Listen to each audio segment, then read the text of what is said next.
Thank you for the opportunity to testify on our efforts to restore democracy in Venezuela. Don't listen to war criminals. Hold on. Elliott Abrams supported genocide in Iraq.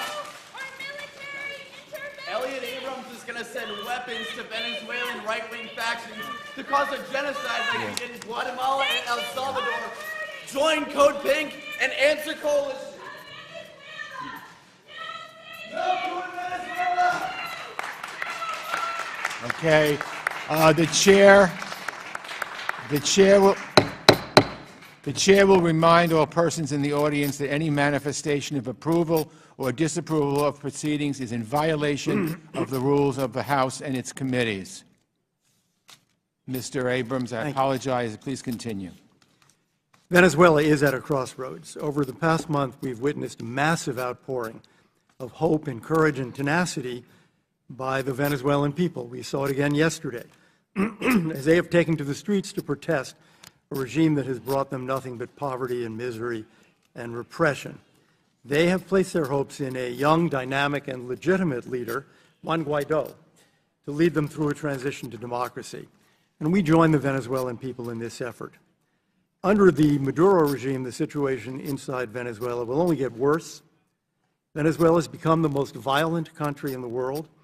Hyperinflation is spiraling out of control and will reach 1,000,000% or more. There's widespread hunger. Communicable diseases that are easily preventable are resurging once again.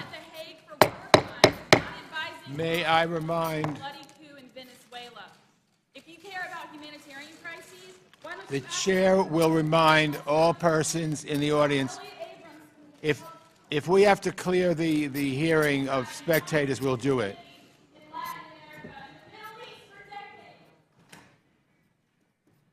Okay, I want to again say the chair will remind everyone that any manifestation of approval or disapproval of proceedings is in violation of the rules of the House and its committees. If this continues, we'll have to just clear out the hearing room of people who are here. It's unfortunate, but apparently there are some people who only believe they're the only ones who should be heard. Last time I looked, we were a democracy, and everyone has the right to be heard. So please continue, Mr. Abrams. And oil production has fallen from 3 million barrels a day to about 1 million. Probably will go down to about 500,000 by the end of the year. More than 3.5 million Venezuelans, as you have said, Mr. Chairman and Mr. McCall, have been forced to flee their country and spread throughout the region in search of food and medicine and work and protection. The light in all this darkness is Venezuela's National Assembly, the last democratic institution in Venezuela. Interim President Juan Guaido has provided new hope to those who want to return to a free and democratic Venezuela. Through his efforts, we look forward to a democratic and multi-party transition, an economic recovery that benefits all, and competitive, free, and fair presidential elections truly representative of the will of the people. We have always recognized that the solution to Venezuela's political and economic crisis must be led and achieved by the Venezuelan people. The U.S. government role is to support that effort. And as we meet today, Mr. Chairman, the State Department and its interagency partners are hard at work responding to Interim President Guaido's call for international humanitarian assistance. We invite international partners to join us in helping to fill warehouses and assistance centers with basic supplies the Venezuelan people so desperately need. We also continue our implementation of over $140 million in existing programming to address the regional humanitarian crisis.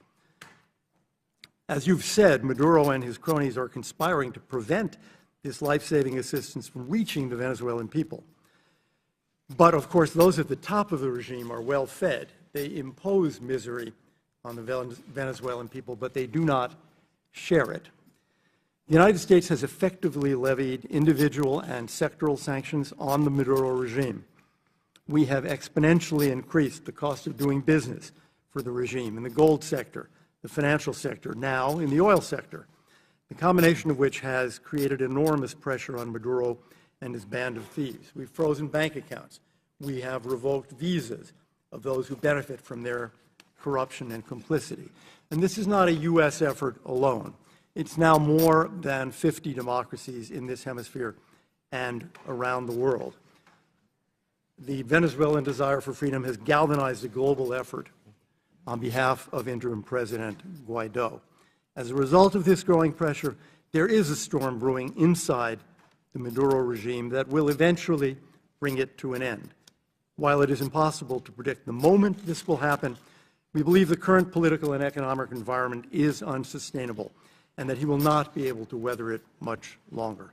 For those remaining supporters of the regime, we have one simple message. Your time is up. A new, free, and prosperous Venezuela will rise, and your fellow citizens will remember who stood by them in their struggle. This includes especially the armed forces who will be needed in the future to build a secure Venezuela where law and order defeat criminality and violence. Now is the time for the armed forces to support the Venezuelan people and reclaim their own legitimacy. Over the next weeks and months, we will continue our pressure against Maduro and his inner circle. Last week, I announced visa restrictions and revocations on members of the illegitimate Constituent Assembly. Today, we can add, we have imposed visa restrictions and revoked visas on members of the TSJ, the illegitimate Supreme Court.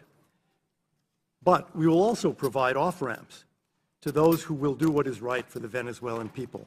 We'll support Venezuela's interim president, the National Assembly, the new government, and its aspirations to create a new Venezuela. We'll continue pressing our humanitarian assistance delivery with the help of regional partners and the international community. And we are hopeful and confident that the Venezuelan people will succeed in their quest for liberty.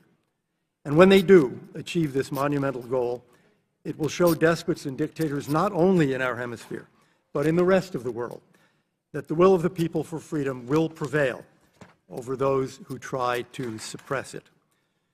Mr. Chairman, thank you for inviting me here today, and thank you for the continuing interest and support that this committee has shown, bipartisan interest, in supporting the struggle for freedom in Venezuela. You are